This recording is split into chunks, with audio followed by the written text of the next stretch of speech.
Kashmir news के साथ मैं हूं मुनज़्ज़ा शाह। सिक्योरिटी फोर्सेस ने जिला पुंछ में 3 देसी साख्ता आईईडीज बरामद कर ली है और उनको सरहदी सब डिवीजन मेंढर में दहशतगर्दों के एक ठिकाने से बरामद किया गया। हुकाम ने इसे जम्मू कश्मीर में लोकसभा इंतखाबात से कबल एक अहम पेशरफ्त करार दिया। मेंढर सब डिवीजन के सनाई गरसाई के जंगलाती इलाके में पुलिस, सीआरपीएफ और राष्ट्रीय राइफल्स की मुश्तरका तलाशी कार्रवाई के दौरान 5 किलो, 10 किलोग्राम और 20 किलोग्राम के स्टील के कंटेनर्स के अंदर नस्ब आईईडीज एक गार के ठिकाने में छुपाई गई थी। बम डिस्पोजल स्क्वाड ने बाद में तीनों आईईडीज को कंट्रोल शुदा धमाके में तबाह कर दिया और इससे दहशतगर्दों के मरकज के जेर इंतजाम इलाके में धमाका करने का मंसूबा नाकाम हो गया।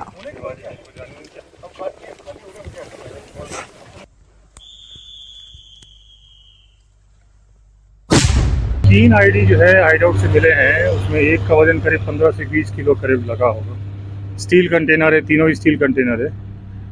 केन बॉम्ब में टिपिकली बेसिकली जो एसोसिएट एरिया वगैरह होती है वहाँ पे इसका इस्तेमाल किया जाता है। वो स्टील कंटेनर 15 से 20 केजी का एक है, दूसरा 8 से 10 केजी का है और तीसरा 3 से 5 केजी का लगा है। तीनों जो है प्रॉपरली मेड आईडीज है और दोनों में जो है जो उसमें इनिशिएटिंग चार्ज होता है उसमें 2 मैकेनिज्म दिए गए। उन तीनों आईडी को रिकवर करने के बाद जो है 37RR BDS टीम की तरफ से जो है उनको रिकवर करने के बाद उनको डिमोलिश कर दिया गया। मंशा आप सभी जानते हैं, अब क्योंकि इलेक्शन का समय है और जितने भी असामाजिक तत्व हैं उनका हमेशा यह प्रयास रहता है कि जो भी शांतिपूर्ण चुनाव होना है उसमें बाधा डाली जाए और जो ऐसा सेंसेशनल काम किया जाए जिससे कि जो है सारी चुनाव प्रक्रिया बाधित हो, उसका यही प्रयोजन रहा। डेमोक्रेटिक प्रोग्रेसिव आजाद पार्टी के सरबराह गुलाम नबी आजाद पार्लिमानी इंतखाबात में हिस्सा नहीं लेंगे। गुलाम नबी आजाद अनंतनाग राजौरी पार्लिमानी सीट से इलेक्शन नहीं लड़ेंगे। आजाद की जगह पार्टी के senior leader advocate Mohammad Salim Parray DPAP के उम्मीदवार होंगे। न्यूज 18 JKLA से बात करते हुए आजाद ने इस बात की तस्दीक कर दी।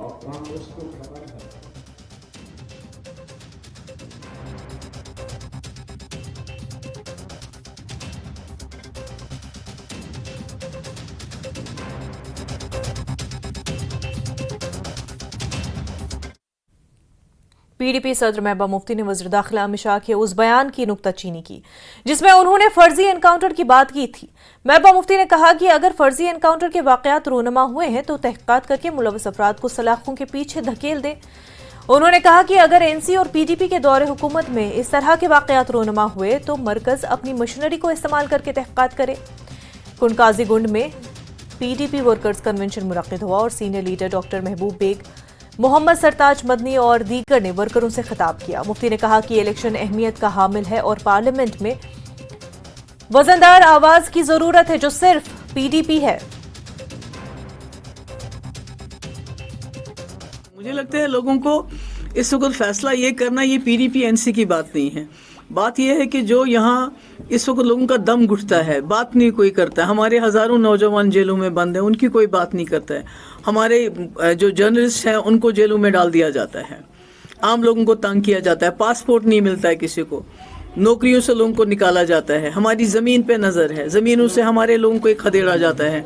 हमारी बिजली फीस 10 गुना बढ़ाई गई, बिजली कहीं नहीं है। तो मुझे लगता है ये इन मुद्दों को लेके कौन पार्लियामेंट में बात करता है वो ज़्यादा ज़रूरी है। कि ये ज़रूरी नहीं है कि कौन मियाँ साहब कैंडिडेट हैं या मैं कैंडिडेट है। लोगों को ये फैसला करना है कि हमारी वकालत कौन सही तरीके से कर सकता है पार्लियामेंट के ऐवान में, क्योंकि जम्मू कश्मीर की आवाज़ बिल्कुल बंद हो गई है, ख़त्म हो गई है। हमें वो मुर्दा देखना चाहते हैं BJP के लोग। वो चाहते हैं कि इतना डर, इतना खौफ हो कश्मीर में कि कोई बात ही ना करे। तो ऐसे में अगर कोई बात करने वाला है तो उसकी आवाज़ को मजबूत बनाने की ज़रूरत है। तो मुझे लगता है लोग वैसे ही फैसला करेंगे। होम मिनिस्टर साहब ने फेक एनकाउंटर की बात की, तो मैं चाहूँगी कि पहले जो राजौरी के नौजवानों को गवर्नर रूल में शुपेन में फेक एनकाउंटर में मारा गया, जो साबित भी हुआ, उनको सज़ा दें। जो बफलियाज में टोपी पीर में 3 नौजवानों को मार के टॉर्चर करके मार दिया गया, उस वक्त भी होम मिनिस्टर साहब की सरकार थी, उनको सज़ा दें। और इससे पहले अगर वो कहते हैं उमर साहब या मेरे वक्त में अगर कोई फेक एनकाउंटर हुए हैं, बिल्कुल सज़ा दें। जो उसमें मुलविस रहे होंगे, चाहे चिट्टी सिंह पोरा था, चाहे मच्छल एनकाउंटर हुआ, चाहे कहीं कोई और एनकाउंटर हुआ, तो उनको सज़ा देनी चाहिए उन लोगों को जो उसमें मुलविस थे।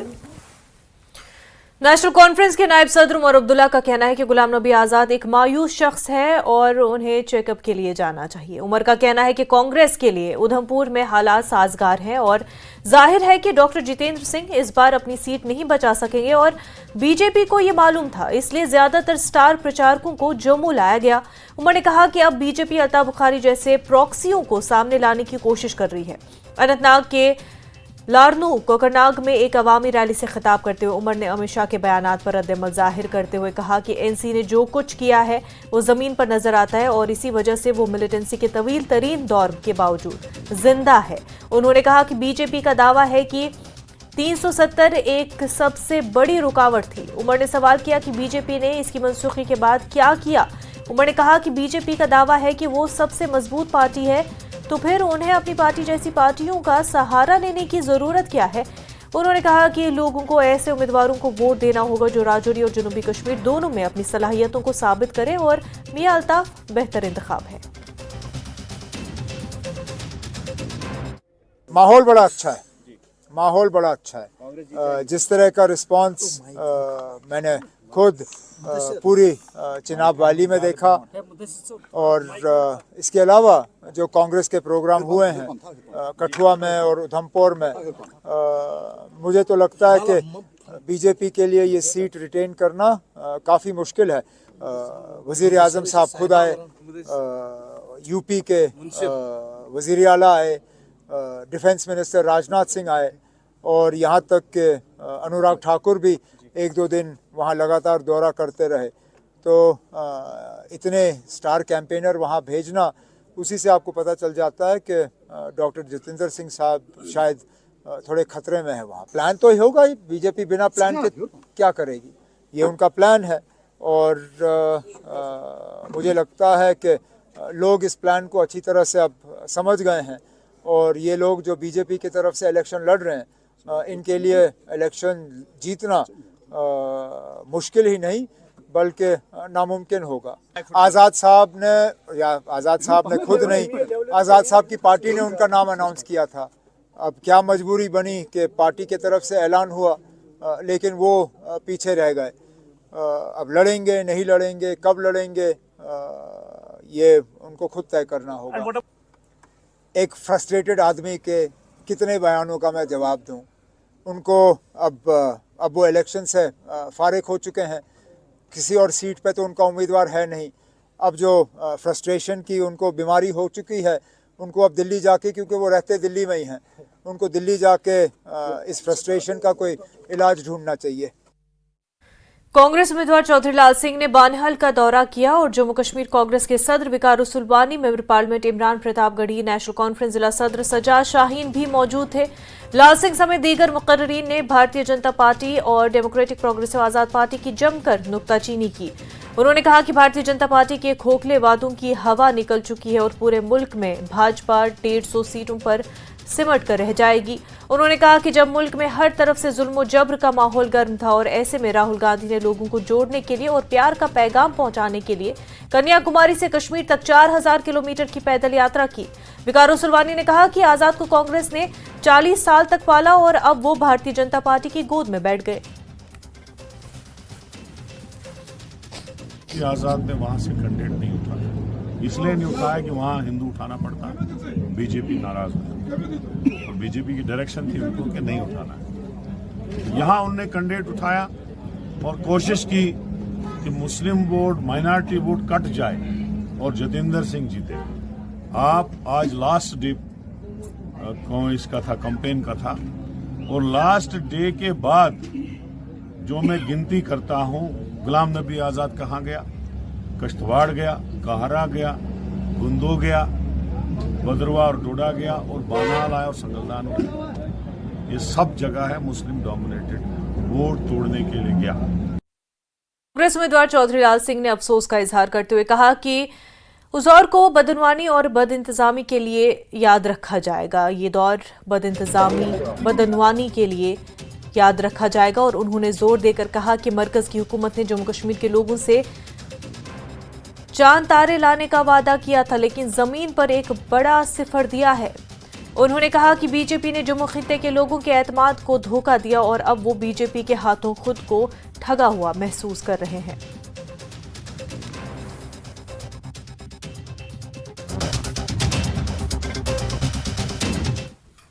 जिला रामबन के सिंगलदान में डेमोक्रेटिक प्रोग्रेसिव आजाद पार्टी के चेयरमैन गुलाम नबी आजाद ने कांग्रेस, पीडीपी और नेशनल कॉन्फ्रेंस को आड़े हाथों लिया और कहा कि तफरीक की सियासत करने वाले धड़े आज एक होने के बाद अवाम को इलेक्शन में गुमराह कर रहे हैं।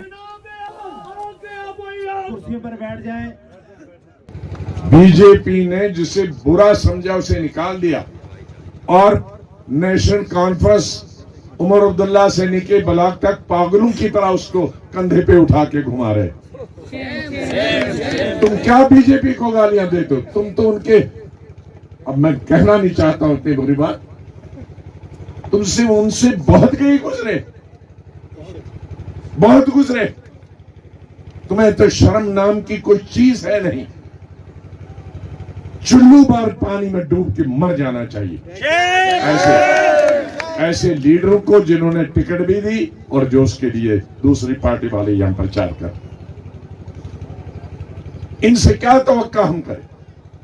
इसकी बदकिस्मती है। 5 साल वो फसल उगाते हैं और लास्ट में फसल काटने के लिए कांग्रेस आ जाती है। तो इसलिए मैंने बनहाल में भी उनको दावत दी थी कि आप कहाँ कांग्रेस के पीछे पीछे, जो एक ख़त्म जमात है जिनको हमने साफ कर दिया है। आज बनहाल में आपने खड़ी में हमारा जलसा देखा, तो अगर रोड ब्लॉक नहीं होता हाईवे पे और पसियां नहीं आई होती तो उससे बड़ा जलसा होता। बनहाल में जब से डीपीएपी आई है, इस पूरे डिस्ट्रिक्ट में, या गूल की बात करूं, संगलदान, अभी तक कांग्रेस ने हमारे मुकाबले में, हमारी टक्कर में ना एनसी ने ना कांग्रेस ने कोई जलसा किया है। यहाँ आज़ाद साहब का दबदबा है, आज़ाद साहब ने यहाँ काम किए हैं। श्रीनगर सीट पर पीडीपी के उम्मीदवार वहीदुर रहमान पर्रा ने शुपियां का दौरा किया और अवाम से पीडीपी के हक में वोट देने की अपील की ताकि जारी दबाव और खामोशी के दौर को खत्म किया जा सके। उन्होंने कहा कि पीडीपी जनूबी कश्मीर की पार्टी है और जनूबी कश्मीर ने हमेशा पीडीपी की आंखें बंद करके हिमायत की है।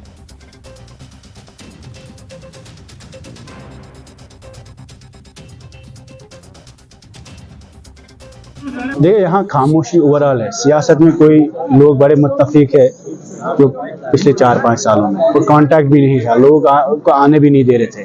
अभी भी बहुत परेशान है, पकड़ धकड़ का माहौल अभी भी है।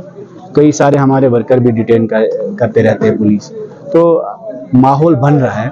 अभी तो पहली बार हम इलाकों में जा रहे हैं, तो मुझे लगता है ये जो खामोशी है वो पीडीपी की सबसे बड़ी कोशिश है कि इस खामोशी को तोड़ा जाए और घर घर जाके हम एक माहौल बनाना चाहते हैं कि यहाँ इस बार हाईएस्ट टर्नआउट हो। हम लोग कोशिश कर रहे हैं। देखिए, हम पीडीपी को सबसे ज्यादा नुकसान हुआ है पिछले 5 सालों में। लीडरों पे प्रेशर आया, 40 लोग निकले पार्टी से, मिनिस्टर्स, एमएलएज, एमएलसीज। हमारी कोशिश होगी कि लोगों के पास जाए। जम्मू कश्मीर यूनाइटेड मूवमेंट के सदर शेख इशफाक जब्बार ने तस्दीक की कि उनकी पार्टी श्रीनगर पार्लिमानी हलके के लिए उम्मीदवार खड़ा करना जा रही है और ताहम पार्टी कैडर के दरमियान बातचीत के बाद उम्मीदवार नामजद किए जाएंगे। जब्बार ने कहा कि खित्ते की तरक्की हो, अवाम के रोजमर्रा के मसाइल के हल के साथ साथ मुल्क की मुख्तलिफ जेलों में कैद नौजवानों और सियासी रहनुमाओं की माफी के लिए कोशिशें की जाएंगी। गांदरबल के कमरिया स्टेडियम में शेख अब्दुल जब्बार इशफाक इससे कबल गांदरबल के कमरिया स्टेडियम में अपने वालिद शेख अब्दुल जब्बार की 34वीं बरसी के मौके पर एक मेगा अवामी रैली से खिताब कर रहे थे। इशफाक ने कहा कि अगर कंगन से ताल्लुक रखने वाले पीडीपी के बशीर मीर या मियां अल्ताफ अहमद श्रीनगर के पार्लिमानी हल्के से इलेक्शन लड़ते तो उनकी पार्टी सियासी इख्तलाफात को बालाए ताक रखते हुए उनकी हिमायत करती। हम चाहते थे कि जब ये बशीर अहमद मीर को इग्नोर किया गया मैंडेट, हमने उनको ऑफर की थी कि हम आपको अपनी तरफ से उठाएंगे, यहाँ से हम इनको एक बता देंगे जो हमेशा से ही ये ज्यादतियां होती रही गांदरबल या सीनियर लोगों के साथ, और वो अच्छे आदमी हैं। हमने अपने पार्टी में फैसला किया था कि अगर बशीर साहब को हम उनको अपना कैंडिडेट बनाएंगे सेंट्रल कश्मीर से, ये हमने फैसला लिया था और उन तक बात भी पहुंच गई थी। और शायद कि अगर उनको मैंडेट मिल जाता शायद हम उनको सपोर्ट भी करते, शायद उनसे हमने बात भी, क्योंकि अक्रॉस पार्टी लाइन, क्योंकि एक अच्छे आदमी को हमेशा सपोर्ट करनी चाहिए। अगर मियां अल्ताफ साहब भी यहाँ से आते शायद हम उनको भी सपोर्ट करते। ये हमारी एक, हम तंग नजर नहीं है, हम वो सियासतदान नहीं है जो 40 साल जिन्होंने यहाँ तबाही की। हम मॉडरेट लोग हैं, हम चाहते हैं कि लोगों को फायदा हो, नौजवानों को फायदा हो, एक टीम वर्क में। और हमने 2-3 लोगों को शॉर्ट लिस्ट जो हमारी जमात ने किया है, वो इंशाल्लाह उन्हीं 3 में से एक का इंतखाब 2-4 दिनों में सामने आ जाएगा। खबरों का सिलसिला आगे भी जारी रहेगा, लेकिन उससे पहले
ब्रेक के बाद आपका खैर मकदम है। डेमोक्रेटिक प्रोग्रेसिव आजाद पार्टी के सरबराह गुलाम नबी आजाद पार्लिमानी इंतखाबात में हिस्सा नहीं लेंगे। गुलाम नबी आजाद अनंतनाग राजौरी पार्लिमानी सीट से इलेक्शन नहीं लड़ेंगे। आजाद की जगह पार्टी के senior leader advocate Mohammad Salim Parray DPAP के उम्मीदवार होंगे। न्यूज 18 JKLA से बात करते हुए परे ने इस हवाले से तफसीलात भी फराहम की।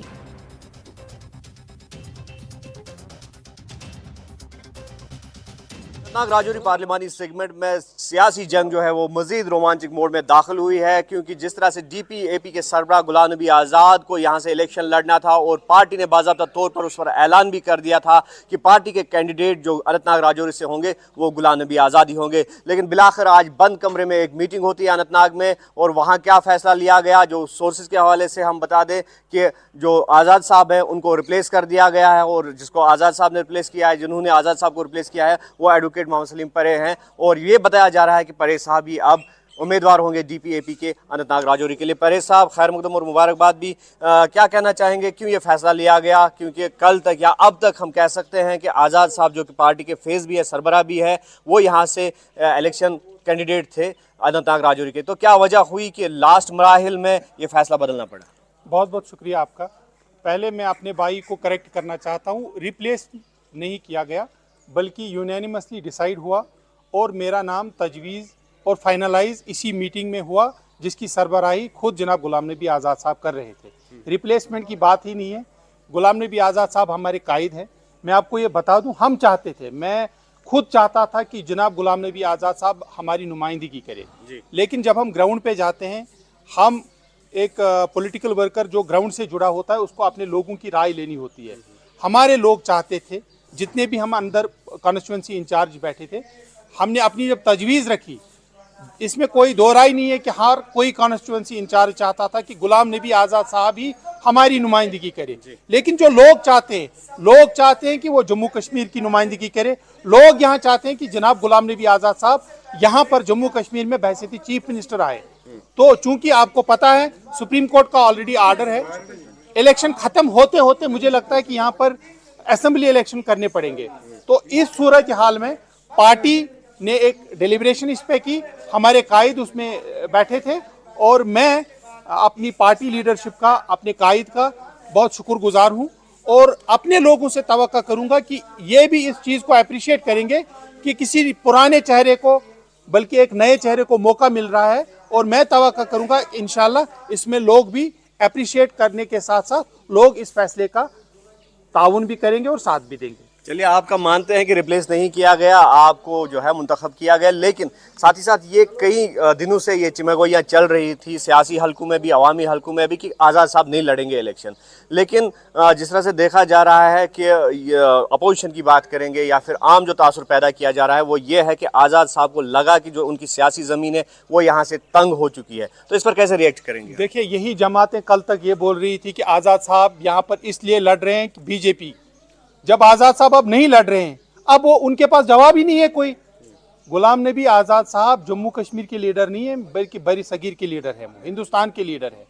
गुलाम नबी आज़ाद साहब ने हिंदुस्तान के मुसलमानों की नुमाइंदगी हिंदुस्तान के ऐवान में की, जहाँ पर उन्होंने, अगर मैं बहैसियत चीफ मिनिस्टर बात करूँ, जहाँ पर वो किसी रीजन या किसी कम्युनिटी के लिए उन्होंने काम नहीं किया, हर कम्युनिटी के लिए काम किया। मैं आपके ज़रिए बता देना चाहता हूँ, आपके नाजरीन तक ये बात ज़रूर पहुँचाना चाहता हूँ, जनाब गुलाम नबी आज़ाद साहब यहाँ पर जब वज़ीर आला थे, श्रीनगर में मुसलमानों के लिए हज हाउस बनाया, हिंदू भाइयों के लिए जम्मू में यात्री निवास बनाया। नहीं, वो तो कोई तो मैं उसी पे आ रहा हूँ, काम जो लोग ये कह रहे हैं कि ज़मीन तंग हो गई है, असल में उनके नीचे जो ज़मीन थी वो फिसल गई है। जब गुलाम नबी आज़ाद साहब दिल्ली में थे तो जनाब गुलाम नबी आज़ाद साहब बहुत बड़े लीडर थे। जब उन्होंने यहाँ जम्मू कश्मीर की तरफ रुख किया, इनको लगा कि अब चीफ मिनिस्ट्री उनकी जो कुर्सी है खतरे में है। अब गुलाम नबी आज़ाद साहब जब यहाँ पर आए, यहाँ की लोगों की नुमाइंदगी के लिए, यहाँ के लोगों के लिए, अब उनको ये लगता है कि गुलाम नबी आज़ाद साहब ठीक नहीं है। लेकिन मैं उन लीडरों से ये गुजारिश करूंगा, अपने जो बयानात हैं 1 साल 2 साल पहले जो आपने जनाब गुलाम नबी आज़ाद साहब के हित में दिए थे, उनकी तारीफें करते करते आप थक जाते थे। या तो आप उस दिन गलत बोलते थे या आज आप गलत। नेशनल कॉन्फ्रेंस के नायब सदर Omar Abdullah University of Kashmir के क़याम के हक में नहीं थे, गांदरबल में थे। गांदरबल में एक अवामी रैली से खिताब के दौरान साबिक़ एमएलए गांदरबल और JKUM के सदर शेख इशफाक जब्बार ने ये इंकिशाफ किया। उन्होंने कहा कि ये उनकी कोशिश थी जिसने हुकूमत की मुतल्लिका वजारत पर गांदरबल में यूनिवर्सिटी कायम करने के लिए दबाव डाला। जब्बार ने कई दहाइयों से जम्मू कश्मीर के लोगों का इस्तेसाल करने वाली इलाकाई जमातों पर तनकीद की। जब्बार ने इल्जाम लगाया कि शेख खानदान ने गांदरबल के बल पर जम्मू कश्मीर पर हुकूमत की, लेकिन उन्होंने जिले को नजरअंदाज किया और लोगों को मुश्किलात का सामना करना पड़ा। असेंबली में नबर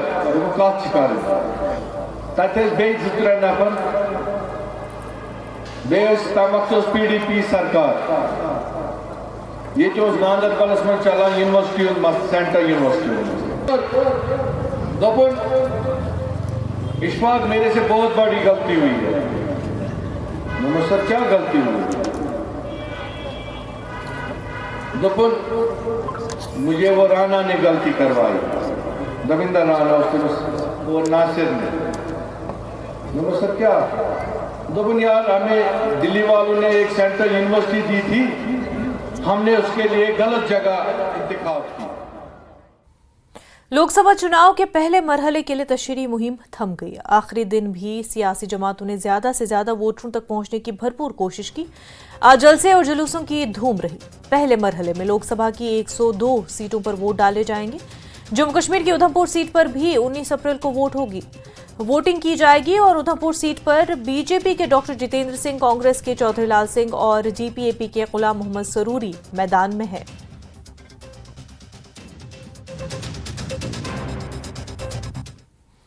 उधमपुर डोडा कठुआ लोकसभा सीट के लिए पहले मरहले की पोलिंग 19 अप्रैल को होगी और इस सीट के लिए 16.23 लाख वोटर है।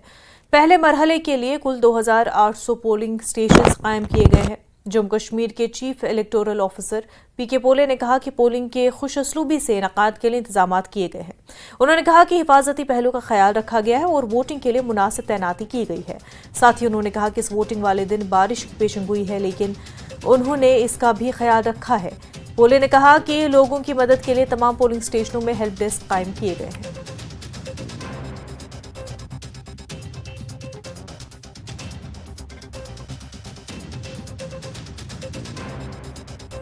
सबसे पहले जानना चाहूँगा जो तैयारियां हैं वो कैसी हैं। जो 19 तारीख को जो पहला फेज़ हो रहा है उसमें आपकी तैयारी कहाँ पहुँची है और क्या तैयारी होती है? First phase Jammu Kashmir union territory का 19 तारीख को जो कि परसों है वो पोल में जा रहा है। तैयारी पूरी तरीके से मुकम्मल है। इवन हमने जो अभी लेटेस्ट वेदर फोरकास्ट है उस वेदर फोरकास्ट के हिसाब से रेनफॉल दिखा रहा है उसी दिन। इवन कल से ही आफ्टरनून से 18 और फिर पूरा दिन जो है 19 को रेनफॉल दिखा रहा है। रेनफॉल के हिसाब से भी हमने तैयारियां की है, चाहे क्यूज को वरांडाज शेड में रखने के लिए, या मान लीजिए कहीं अगर वरांडाज या शेड नहीं है तो वहाँ बगल वाले कमरे में जो है क्यूज रखेंगे और वोटिंग जो है प्रॉपर तरीके से करवाएंगे। जहाँ तक दूसरी जो रूटीन अरेंजमेंट्स की बात है, हर एक ज़िले की पोलिंग पार्टीज़ मैक्सिमम जितनी भी पोलिंग पार्टीज़ P-1 पर एक जाती है वो सब कल सुबह से जो है अपने अपने डेस्टिनेशंस तक पहुँचने के लिए रवाना हो जाएगी। कल आफ्टरनून 2 बजे तक ऑलमोस्ट सभी पोलिंग पार्टीज़ अपने अपने डेस्टिनेशंस के लिए डिपार्ट कर चुकी होंगी और इवनिंग 5 बजे तक जो है अपने पोलिंग स्टेशन पर तक वो पहुँच चुकी होंगी। 5 बजे के बाद वो इवनिंग तक जो है अपना पोलिंग स्टेशन की अरेंजमेंट सेटअप करेंगे और नेक्स्ट दिन जो है मॉक पोल पहले करेंगे। पोलिंग पार्टीज़ के कैंडिडेट्स जो एजेंट्स रहते हैं, पोलिंग एजेंट्स, उनके प्रेजेंस में, और मॉक पोल सक्सेसफुल होने के बाद जो है एक्चुअल पोल कंडक्ट कराएंगे। आपने कहा कि जो अरेंजमेंट्स है इसमें पोलिंग बूथ्स में पोलिंग पार्टीज़ का जाना वो एक प्रोसेस रहता है। दूसरा है सिक्योरिटी का।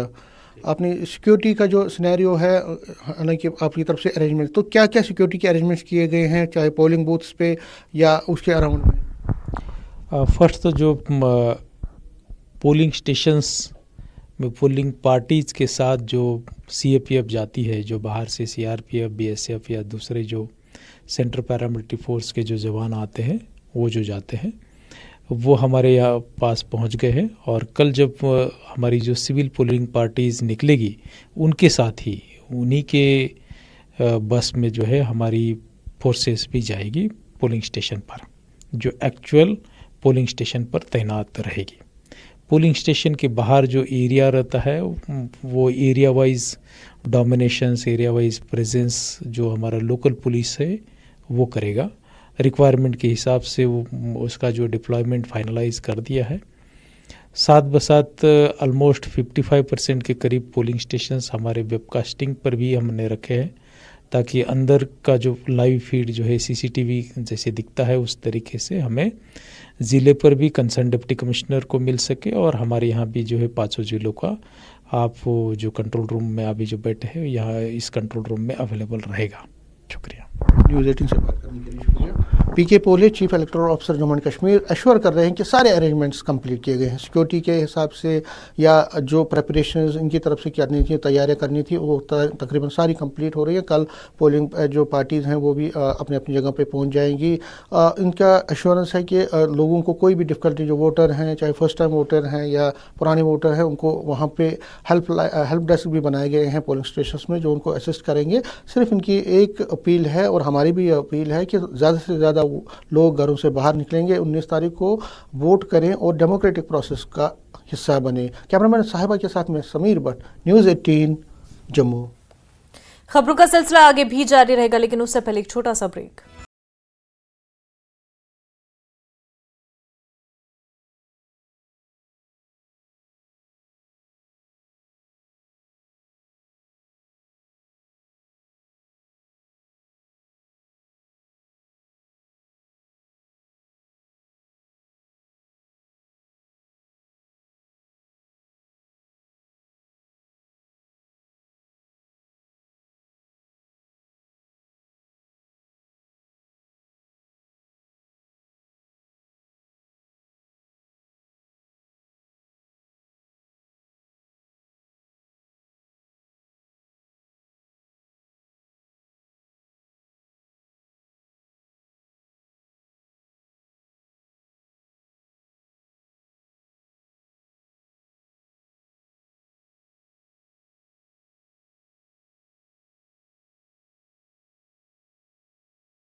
ब्रेक के बाद आपका खैर मकदम है। उधमपुर लोकसभा सीट पर होने वाले इंतखाबात के पहले मरहले के सिलसिले में जीडीसी कठुआ से गश्ती पार्टियां भेजी गई और इलेक्शन ऑफिसर राकेश मनहास ने बताया कि इंतखाबात मुकम्मल तौर पर महफूज माहौल में होंगे। 94 पोलिंग पार्टियों को सिक्योरिटी के साथ दूर दराज के इलाके में भेज दिया गया है और बाकी जमातों को कल भेजा जाएगा।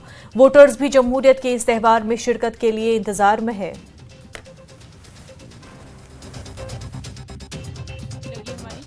अच्छा लग रहा है ऐसे फर्स्ट टाइम देश के लिए। चलो कुछ बनी में लगी है। और भी आपके साथ हाँ जी, ये सब आए हैं मेरे सामने। तो क्या क्या सामान आपको यहाँ से दिया गया? अभी तो ये ऑर्डर मिला है हमें, उसके बाद अभी सामान देंगे, फिर डिस्पैच होगा हमारे यहाँ। हम यही करेंगे महिलाओं से अपील कि वो आए, बढ़ चढ़ के हिस्सा लें, इलेक्शन में वोट डालें। यहाँ पे जीडीसी कठुआ में जो हमने डिस्पैच सेंटर रखा है, यहाँ से बनी कॉन्स्टिट्यूंसी की पार्टीज को आज हम रवाना कर रहे हैं।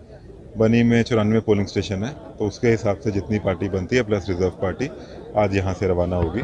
तो पार्टीज के वेलफेयर के लिए जितने भी कोई कदम उठाए जा सकते थे वो हमने उठाए। तो पूरी उम्मीद है कि कठुआ में जितने भी पोलिंग स्टेशन है वहाँ पे बिल्कुल कायदे से बिल्कुल निष्पक्ष चुनाव हर पोलिंग स्टेशन पे होगा। लोगों से यह अपील है कि भारी मात्रा में आप वोट डालने के लिए सामने आए। जो भी सुरक्षा के हिसाब से इंतजाम बनते थे, सीएपीएफ और police force plus local level पे हम जो है कड़े इंतजाम वहाँ पे किए गए हैं। सुरक्षा की स्थिति से किसी को भी कोई डर की जरूरत। ख़वातीन वोटरों की हौसला अफजाई और अपने हक़ राय दही के इस्तेमाल के लिए एक मुनफरिद कोशिश में हुकाम ने जम्मू कश्मीर में कई पिंक पोलिंग बूथ्स कायम किए हैं। डिस्ट्रिक्ट इलेक्शन ऑफिसर डोडा हरवेंद्र सिंह ने बताया कि जिला डोडा में पोलिंग शेड्यूल के मुताबिक है। बदरवा समेत जिला डोडा में 3 पिंक पोलिंग बूथ्स कायम किए गए हैं। इन मॉडल मराकज़ पर ख़वातीन अमला ही होगा। हमारी विमेन को बताना कि अगर पोलिंग के लिए जो टीम्स बनी है सरकार की तरफ से, अगर वो विमेन हो सकती है तो हमारी विमेन लार्ज नंबर्स में आए और अपना कीमती मतदान ज़रूर करें। इसी के रिगार्डिंग आज एक और स्वीप एक्टिविटी है जिसमें हमारी विमेन सामने आई हैं और वो एक छोटी सी वीडियो क्लिप बना रहे हैं जो कि डिस्ट्रिक्ट हैंडल से शेयर भी होगी, जिसमें वो अपनी खुशी जाहिर करती हुई दिखेंगी कि पिंक पोलिंग स्टेशन का क्या महत्व है और वो कितनी उत्साहित है। तो ऐसी एक्टिविटीज़ हमारी जारी है। सलोनी राय डिस्ट्रिक्ट मजिस्ट्रेट और जिला इलेक्शन ऑफिसर उधमपुर ने कहा कि लोकसभा इलेक्शन में आज़ादाना और मुनसिफाना पोलिंग के लिए साजगार माहौल को यकीनी बनाने के लिए उन्होंने दफ़ा 144 नाफिज करने का हुक्म जारी किया है। 17 तारीख शाम के 6 बजे तक हमारा कट ऑफ टाइम है। उसके बाद कोई भी मास कैंपेनिंग या रोड शो या कैनवसिंग नहीं अलाउ किया जाएगा। Section 144 will be imposed within the district और उसके बाद सिर्फ door to door election campaigning allowed है। अदरवाइज और किसी भी तरह की मास गैदरिंग या एग्रीगेशन ऑफ पीपल बिल्कुल। गंदबल बटवारा श्रीनगर में कल पेश आए किश्ती हादसे के बाद 3 अफराद अभी भी लापता है। इन 3 लापता अफराद की तलाश के लिए ऑपरेशन अभी भी जारी है। दीगर एहलकारों के अलावा कई माहिरीन लाशों को निकालने के लिए ऑपरेशन में लगे हैं। गुज़िश्ता रोज़ पेश आए इस अलमनाक हादसे में 6 अफराद जाँ बहक हो गए थे जबकि 10 अफराद को बचाया गया। अब मकामी लोग लाशें निकालने के लिए मकामी इजादात का इस्तेमाल कर रहे हैं। मकामी लोगों ने एक पाइप लगाया जिस पर लोहे के जाविये लगाए गए हैं और पानी के अंदर डुबो दिए जाते हैं।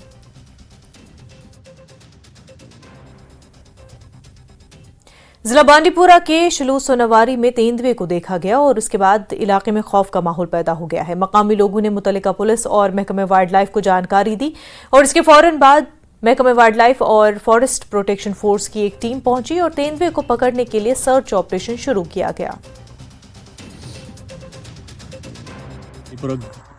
कमांड के 08 से ताल्लुक़ रखते हैं।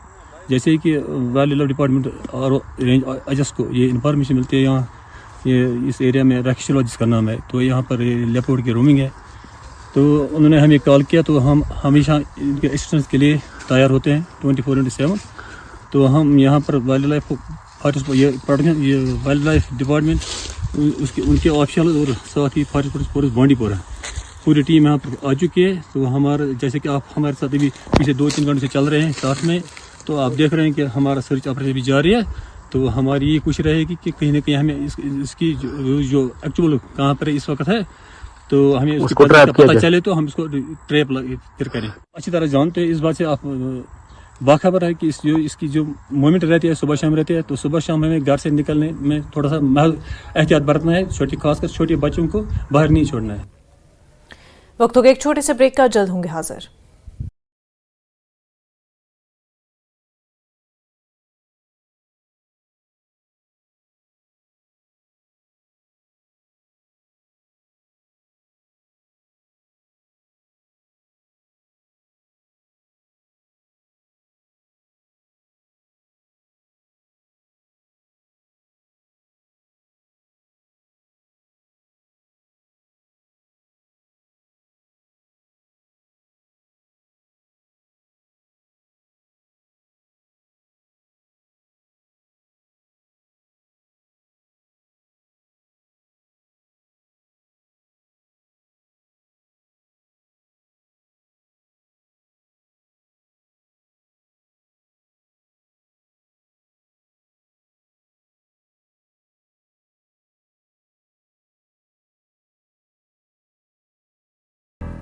ब्रेक के बाद आपका खैर मकदम है। श्रीनगर में इस्कॉन श्रीनगर कटलेश्वर टेम्पल के हुकाम ने कटलेश्वर मंदिर हबकदल से हनुमान मंदिर अमीरा कदल तक शोभा यात्रा निकाली। वो गुज़श्ता 17 सालों से रामनवमी को कश्मीर में बड़े जोश खरोश के साथ मनाते हैं।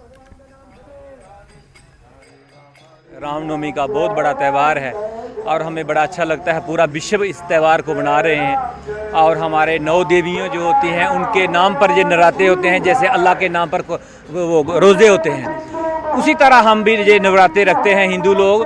और ये आज बहुत बड़ा है जहाँ हमारा विश्व के कल्याण के लिए हम जहाँ दुआ करते हैं और सारे लोग जो हैं मिलजुल कर रहे हैं, हिंदू मुसलमान सिख ईसाई आपस में भाई बन कर रहे हैं और रहे हैं।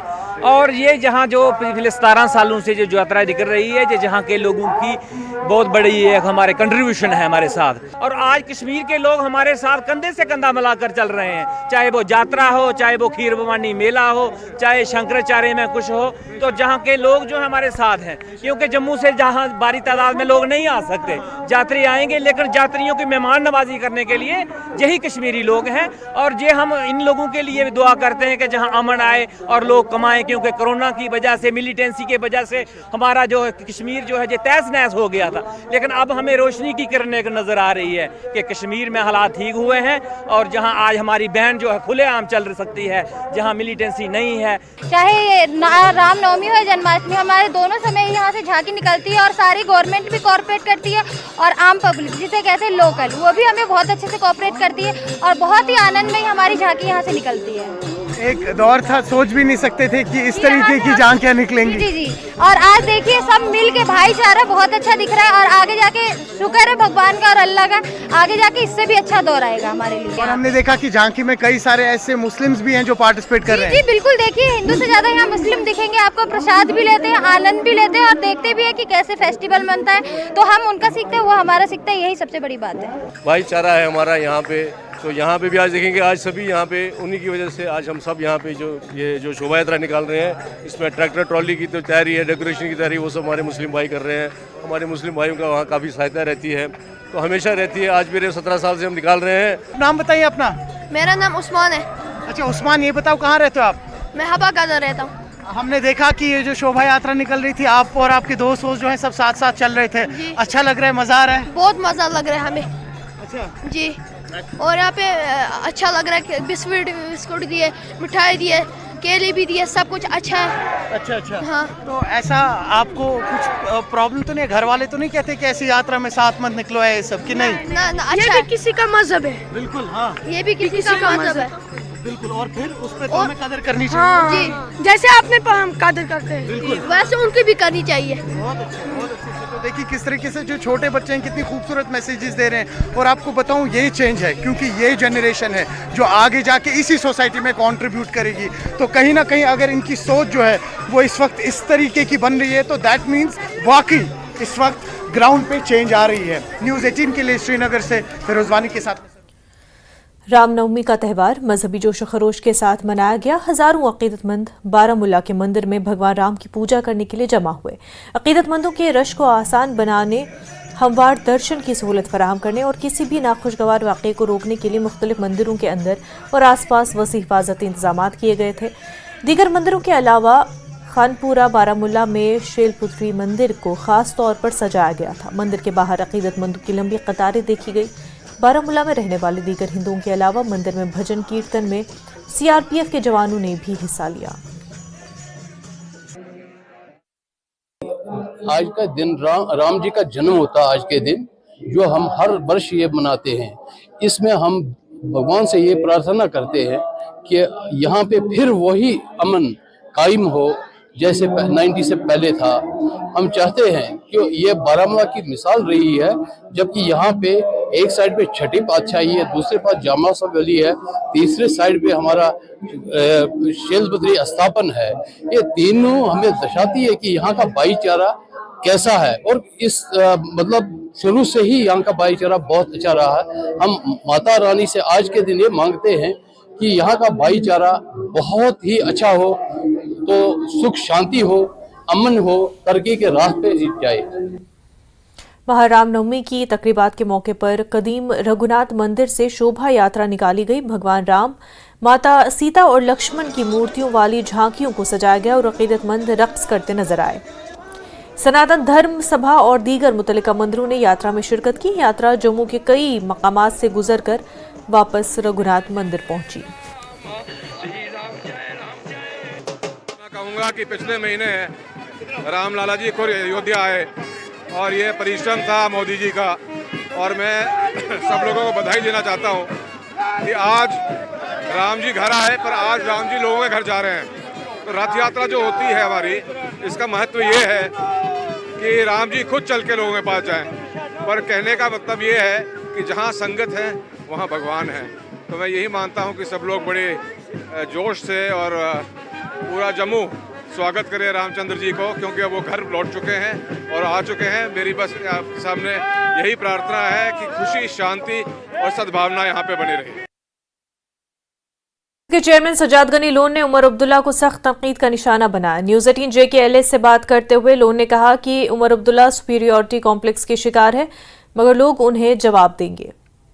इस वक्त हमारे साथ मौजूद हैं पीपल्स कॉन्फ्रेंस के सदर और बारामुल्ला पार्लिमानी निशस्त के उम्मीदवार सज्जाद गनी लोन, जो इस वक्त एक बड़े अवामी जलसे से खिताब करने वाले हैं। सज्जाद साहब, पहले हम आपसे जानने की कोशिश करेंगे कि आप एक अवामी जलसे से खिताब कर रहे हैं और आपको इस वक्त जो है लोगों की काफी तादाद जो है वो आपके साथ जुड़ी है। तो कल ही उमर अब्दुल्ला से एक इंटरव्यू में उन्होंने कहा कि मेरा मुकाबला सज्जाद गनी लोन के साथ नहीं है, बल्कि जो एजेंसियां, जो सेंटर उससे बैक करता है, मुझे सेंटर के साथ लड़ना। क्या कहेंगे? देखिए, बेसिक बात क्या है कि उमर अब्दुल्ला साहब को सुपीरियरिटी कॉम्प्लेक्स है, उनको लगता है वो बड़े सुपीरियर हैं।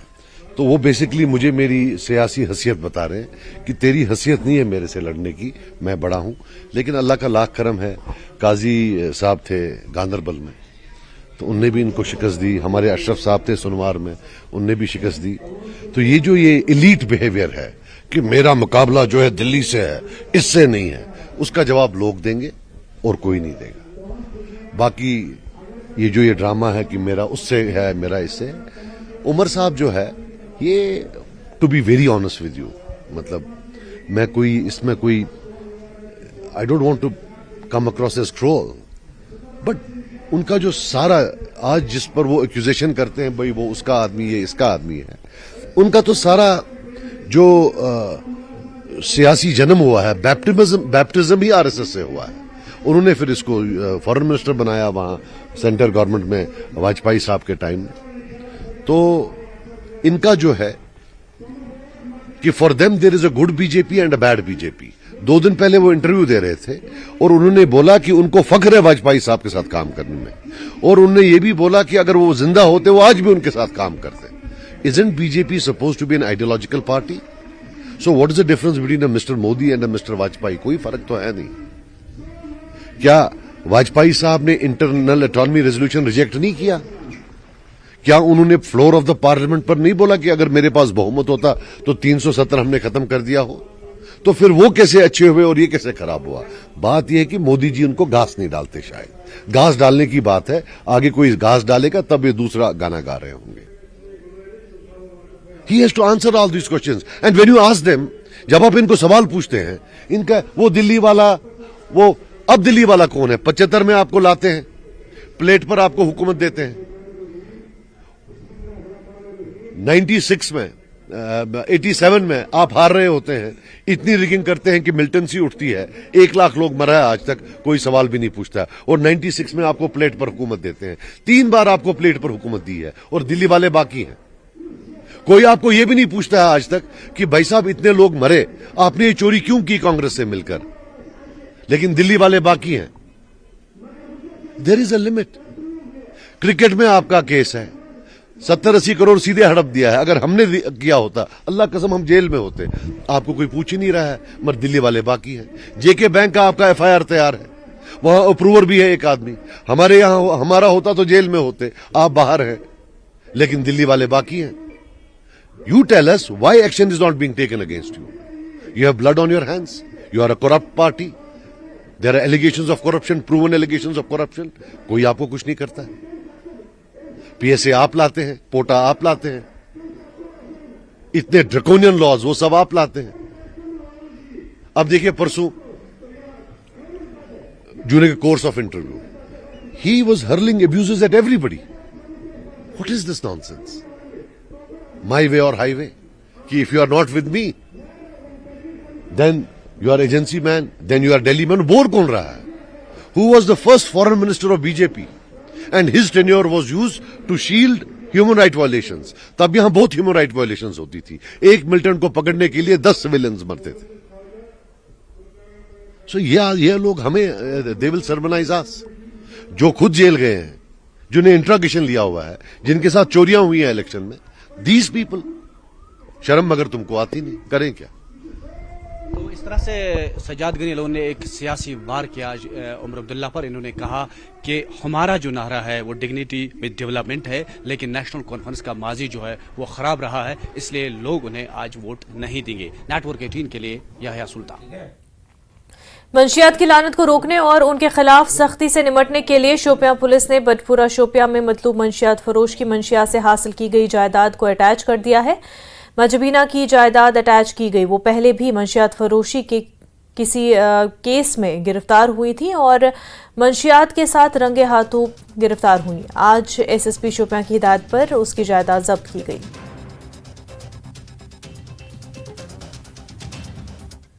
खबरों का सिलसिला जारी रहेगा, लेकिन एक छोटा सा ब्रेक।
ब्रेक के बाद आपका खैर मकदम है। फायर हेडक्वार्टर बटमालू से TRC डलगेट तक फायर टेंडर्स का फ्लैग मार्च महकमे फायर एंड इमरजेंसी सर्विसेज के जरिए किया गया और इस मार्च के न सिर्फ यकजहती की अलामत के तौर पर काम किया, बल्कि अवाम को आग से बचाव के इक़दामात के बारे में आगाह करने का भी काम किया। फायर सर्विसेज वीक के तहत fire and emergency services department ने कई तकरीबात का एहतमाम किया। जैसा आपको पता है मुल्क भर में अभी फायर सर्विस वीक मनाया जा रहा है 14 से 20 अप्रैल तक। तो इसी सिलसिले में हमारे जो डायरेक्टर है श्री आलोक कुमार सर, उन्होंने पूरी यूटी के अंदर एक प्रोग्राम चाकआउट किया है, जिसमें जैसे 14 अप्रैल को हमारा मेन फंक्शन हुआ था, उसके बाद हमारे फ्री मेडिकल कैंप्स हुए और आज जो हमारा फंक्शन था यहाँ पे सबसे पहले हमने योगा सेशंस कराए for the health and wellbeing of our fire fighters और उसके बाद ही हमने आज flag march of fire tenders कराया from fire headquarter Batamaloo to TRC। उसका मकसद ये था कि लोगों के बीच में जाना और अवेयरनेस को स्प्रेड करना। And the flag march also showcases the unity, solidarity and it also highlights the important role fire and emergency department plays in safeguarding life and property of the people. और जो भी activities हम कर रहे हैं, it is also aimed to pay tribute to all the firefighters who lost their lives for the sake of nation during Mumbai dock explosion as well as routine firefighting operations. So जितने भी हमने initiatives किए हैं, these are all undertaken under the dynamic leadership of our worthy director Shri Alok Kumar. Fire and emergency services Jammu headquarter ने अपने जारी बेदारी हफ्ते के मौके पर अपने खुसूसी बेदारी प्रोग्राम के तहत जम्मू शहर के गर्द अपने हाईटेक फायर ब्रिगेडों के बीडे का रोड शो का एहतमाम किया। Deputy director fire and emergency services Jammu Rajkumar Raina ने न्यूज़ 18 से बात करते हुए कहा कि ये कोशिश है कि मुस्तकबिल में ऐसे वाक़यात से निपटने के लिए एहतियाती तदबीर के बारे में आवाम को आगाह किया जाए। आवाम को आगाह करने के लिए फायर एंड इमरजेंसी सर्विसेज एक हफ्ता मना रही है और उस सिलसिले में ये एक रैली उन जो फायर ब्रिगेड्स है उनकी पूरे जम्मू सिटी में एक दौरा करेंगी। उस सिलसिले में बात करेंगे राजकुमार रैना जो डिप्टी डायरेक्टर है fire and emergency services Jammu, उनसे बात करेंगे इसी हवाले से। ये जो आप हफ्ता मना रहे हैं इसका मेन मकसद क्या है? ये मेन मकसद ये है कि हम जनरल पब्लिक को अवेयर करेंगे with regard to the fire safety norms जो वो अडॉप्ट करेंगे अपनी डे टू डे लाइफ में, ताकि हम जो है इस आग को, इस डेवास्टेटिंग फायर को, जो अनवांटेड फायर हम बोलते हैं, उसको दूर रखें ताकि जानो माल का नुकसान ना हो। और मजीद क्या करने जा रही है फायर एंड इमरजेंसी सर्विसेज आज के इस कार्यक्रम को लेके अगर बात करेंगे, आज का खास ये कार्यक्रम क्या है उस बारे में जानना चाहेंगे आपसे। देखिए, चूंकि ये जो है ये this is one of the programmes कि हम पूरे जम्मू शहर में इस फ्लीट मार्च को। कश्मीर न्यूज में फिलहाल इतना ही, पर आप देखते रहे न्यूज़ 18 जम्मू कश्मीर लद्दाख हिमाचल। आदाब।